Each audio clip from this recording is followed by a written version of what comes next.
கதையின் தலைப்பு நண்பனுக்காக ஒரு தோழி பாத்திரங்கள். பாலா பண்புடைய இளைஞன், நிலாவின் காதலன்.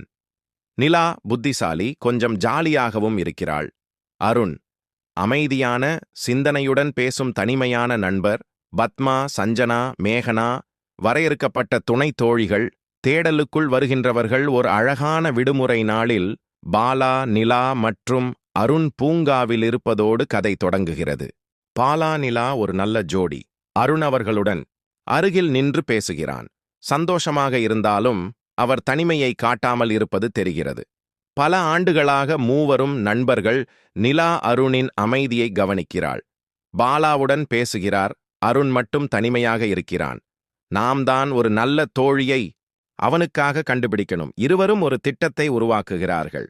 ஒரு தோழி தேடல் முயற்சிகள். பழைய வகுப்பு நண்பிகள், நண்பர்களின் நண்பிகள், வேலை நண்பிகள் என பலரை அருணுடன் அறிமுகப்படுத்துகிறார்கள்.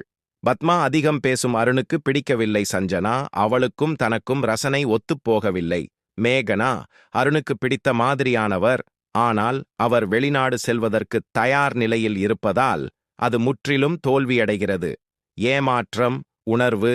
பல வாரங்கள் தேடியும் தோழி கிடைக்காததால் நிலா குறைத்து பேச ஆரம்பிக்கிறாள். பாலா அவன் நல்லவன்டா, அவனுக்கானவள் கிடைக்க வேண்டும். அருண் ஒரு நாள் மூவரும் சும்மா உட்கார்ந்திருக்கும்போது மெதுவாக கூறுகிறான், நீங்களா எனக்காக பல மாதங்களா இதை செய்து கொண்டிருந்தீங்க, அதற்கு நன்றி. ஆனால் எனக்கு ஒரு விஷயம் புரிஞ்சிருக்கு. நான் தனியாக இருக்கத்தான் விரும்புகிறேன். உங்கள் நட்பு எனக்கு போதும். உண்மையான நட்பு. நிலா மற்றும் பாலா சிறிது நேரம் சோகமாக உணர்கிறார்கள். ஆனால் அருணின் முகத்தில் உள்ள அமைதி மற்றும் புன்னகையை பார்த்த பிறகு அவர்களும் புரிந்து கொள்கிறார்கள். மூவரும் மீண்டும் பழையது போல் சிரிக்கிறார்கள். சாம்பார் சாதம் பகிர்ந்து சாப்பிடுகிறார்கள். கதை முடிவடைகிறது அருணின் வசனத்துடன், எல்லோருக்கும் காதலர்களாக இருக்க தேவையில்லை. சில நேரம் உண்மையான நட்புதான் வாழ்வில் அதிகம் தேவை. வாழ்க்கையில் எல்லோருக்கும் ஒரே மாதிரி தேவைகள் இருக்க வேண்டியதில்லை. உண்மையான நட்பு என்பது பொக்கிஷம். தனிமை ஒரு குறையல்ல, அது சிலருக்கான விருப்பம்.